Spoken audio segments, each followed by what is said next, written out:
assalatullah ya laiki ya masuma mai raba lamuni, assalatullah ya la dalilil kulli kitan raba magani. Sirrin Allah mai ma'ana warkar dukkan wani tsanani, Allah nata ana guna ta gaba ɗaya, to ya za a yi maulati. Ya umma ya banki ba za mu yi ban san me zance miki ba, lamunce sai na faɗa cikin yadda ke dan ban san ki ba. Ki rubuta man na ladifa mu ko mu rera ba ga wani ki ba, dan Allah na jiyo kan mun san ta fannin tausayi maulati. Mai albarma farin cikin Mahmud gidan masu da shi, tun kan kabida ko za yi matan a gurin su fa ba da shi. Taskar Allah tana gurin abanta, ina za su rashi, Allah ya ba su da kansa ya danka musu kyauta su yi ta yi maulati. Kin hauka da me na martaba ba yadda ta kai kya ɗaukaka, daga shi sai ke zauna a daidaiyar asali na garin maka. Ummul Hasanai ne da Umma Kursun ga Musin kin mallaka, lambai ki sarauniya ta matan alam Fatima kin fai maulati. Ga wata diya mai kadari bayan ta ina tamkar ita, na san amsar ku babu ce dan ita kadai ce tabbata. Samun rama a zahiri kairiya wallahi kin fita, ita ce ta zama qurratul aini rasul a kowane yanayi maulati. Ya fata jelle wujudin na da take ruhin mu ya dan fari, makurar daraja ke ce a bar nema tuni mu mun hankali. Duk wanda ya je wa ilahu ba kaunar ki ku sai ya tunzire, mu dama ke muke muradi karki bari ki tausayi maulati.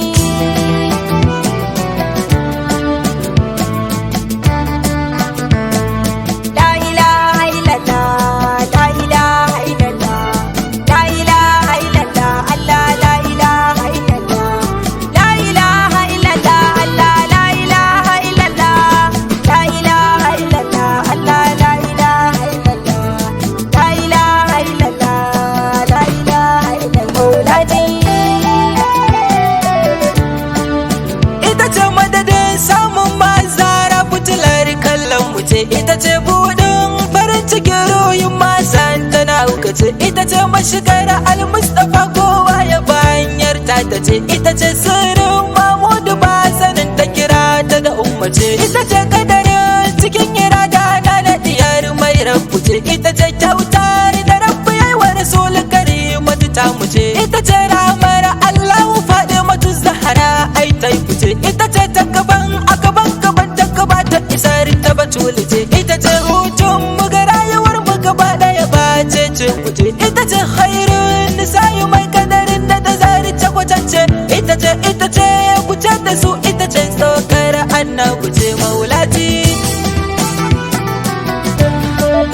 Mahaɗar Allahu da ɗan Fatima ce ta zamo mai tabbaci, sanadin rama a zahirin ki akwai ki a kowane lokaci. Ta Rasulallahi wai ina kike ki ta jallin ba zace ki fito a sufar da ke zubar da maza ƙasa ya mai matsayi maulati.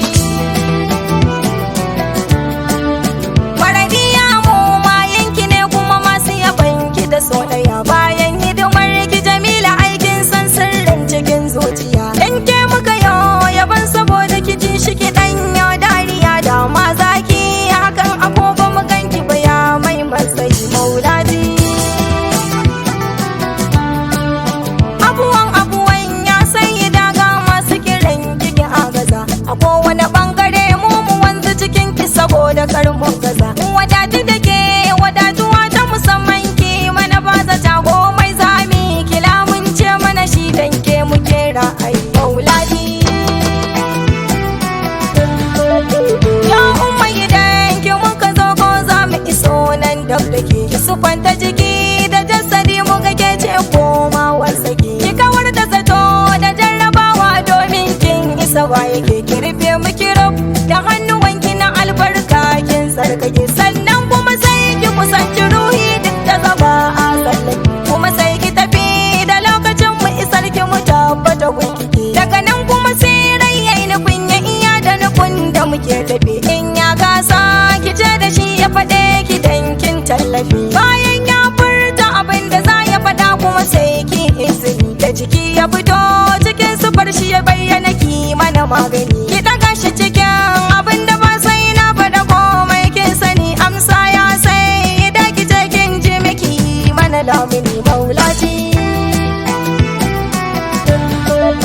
ya mai kyauta da tausayawa umma kice muna ne ya mai buɗe da arziki zuriya ko aina mu ne ya mai lubi da lalabi fata ita da ke duna ki ne ya mai ungo mun san jikan bayar da na gogun mutane ya mai karamuci da aminci duk taskocin naku ne ya mai katari da lamuni masu ma komai naku ne ya mai daraja da ɗaukaka matsayin ki na cancan sama ne ya mai nasara ki ba mu ci wani komai mallakin ku ne maulati